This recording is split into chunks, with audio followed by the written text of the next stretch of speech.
Hi guys! Magandang tanghali! Welcome back po dito sa Gandara SRA Channel for Showbiz Update. Andito na naman nga po akong muli nagbabalik.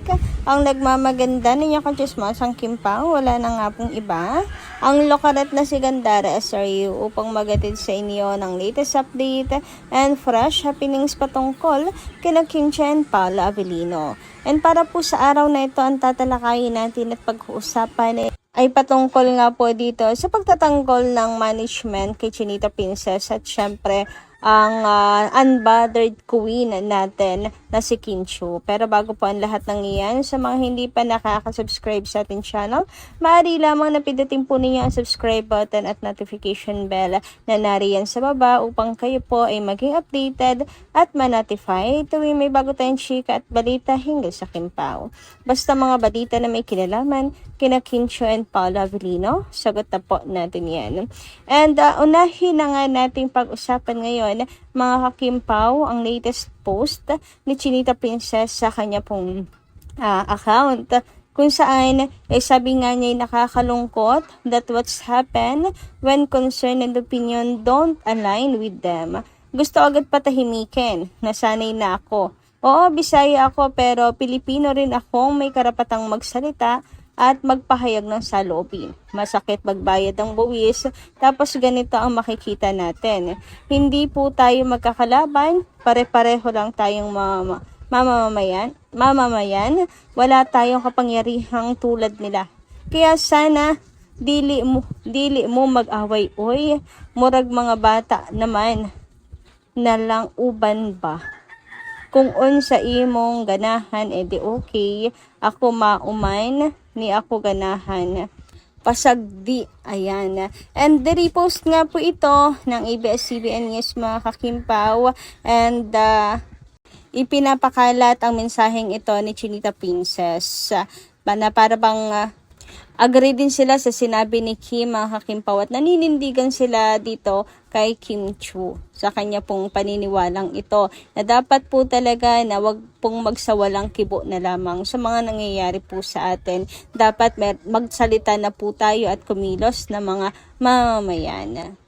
So, nasa side po ni Kimi ang ABS-CBN, mga kakimpaw, at nandyan po sa kanya para suportahan po siya sa kanya pong kampanya para bumoto tayo ng tama, mga kakimpaw. Lalo pat future po ng mga susunod na henerasyon ang nakasalalay dito, mga kakimpaw, 'di ba? Hindi na to para po sa fame, sa pera, sa career, mga kakimpaw, para na po ito or sapin na po ito ng ating bansa, mga ka-KB. Anyway, syempre hindi po mawawala ang mga bashers, mga kakimpaw ni Kim, and meron nga dito nagsabi si Mama Remedios Di Maano, talagang lahat ng paraan na kanila pong gagawin para lamang maano po si Kim, 'di ba? Ang tagal nang sumasama si Kim kay Paolo. Kahit silang dalawa lang, so matagal na ang relasyon nila. Ganun ba ang dalagang Pilipina? Sumasama sa lalaki kahit walang pag-amin sa relasyon. Grabe naman sa ganun ba ang dalagang Pilipina na para bang kinukonclude nyo na si Kimi po ay parang pakawalang babae, di ba? Baka hindi nyo po batid ang naging relasyon ni EA at ni Shaira. Mahigit 10 taon sila magkarelasyon pero never pong ginalaw ni EA yan si Shaira dahil malaki ang respeto niya sa paniniwala ni Shaira na maging pure hanggang sa siya ay ikasal, mga kakimpaw. Kahit pa sabihin na sila po inaga-out of town, naku, ang dami na kayang travels nung dalawa. Lagi rin sila magkasamang mag-workout. Parang Kim and Paolo lamang din. Pero, di ba, na-preserve niya yung sarili niya, even she is in a relationship. So, baka hindi nyo nalalaman na may nag-i-exist pa din na gano'n. Mahirap paniwalaan siguro dahil sa panahon ngayon, pero it does exist, mga kakimpaw. And isa na po si Kim Chiu Chan. Kaya kahit pa sabihin ninyo na laging sumasama si Kim kay Paolo, kahit nag-out of town silang dalawa lang, nagbe-beach, nagbabakasyon, nang silang dalawa lang, hindi nyo mawawala yung amin pong tiwala kay Chinita Princess.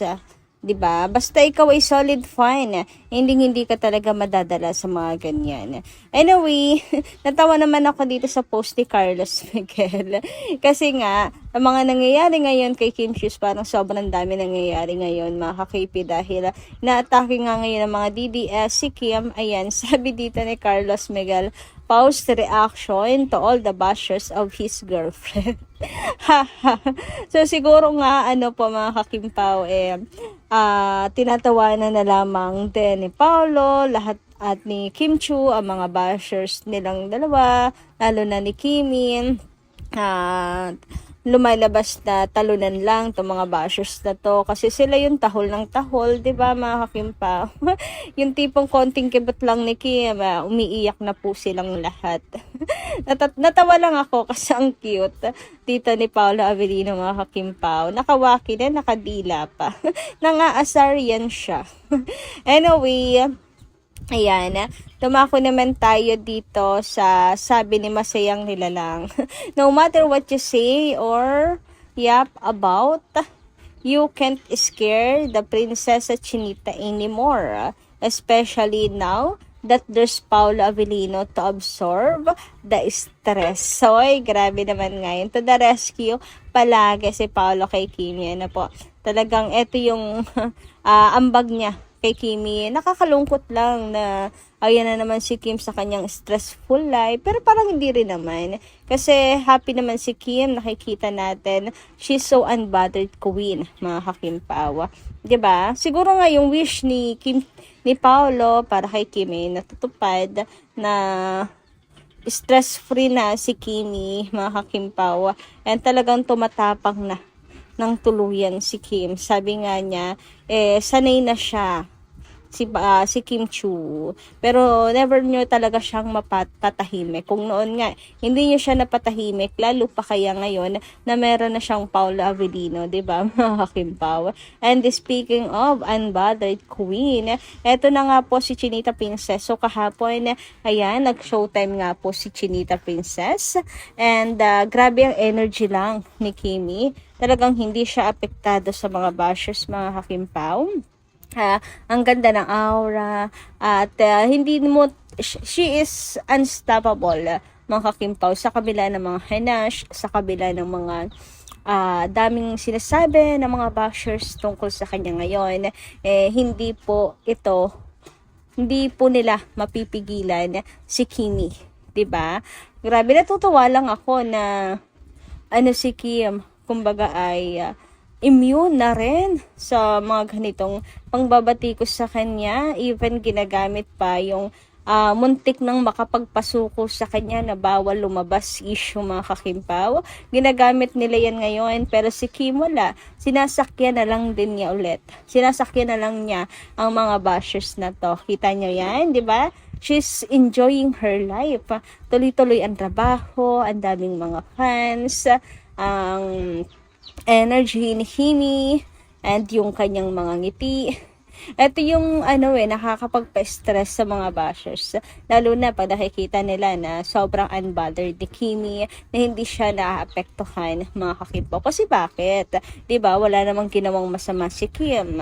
Tama lang naman na magbigay siya ng kanyang opinion since isa po siya sa top taxpayer ng Pilipinas, mga kakimpaw. So, walang dapat na ikatakot si Kim. Tuloy lang ang buhay. Yung tipo nagkakandara pa na ang mga bashers na hilahin siya pababa. Ito si Kim Chiu, patuloy lang po sa buhay.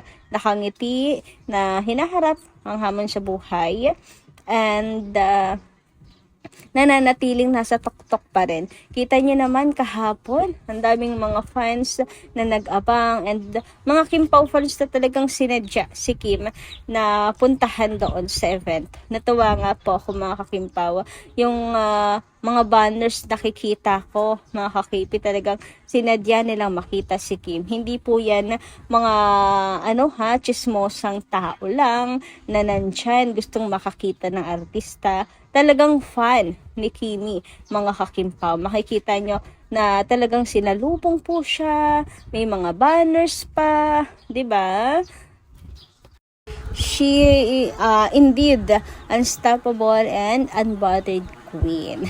Anyway, dumako naman po tayo dito sa ilang comments na napili nating basahin ngayong araw na ito. Shoutout po kay Ma'am Juanita Reyes at Ma'am Norma Dayag.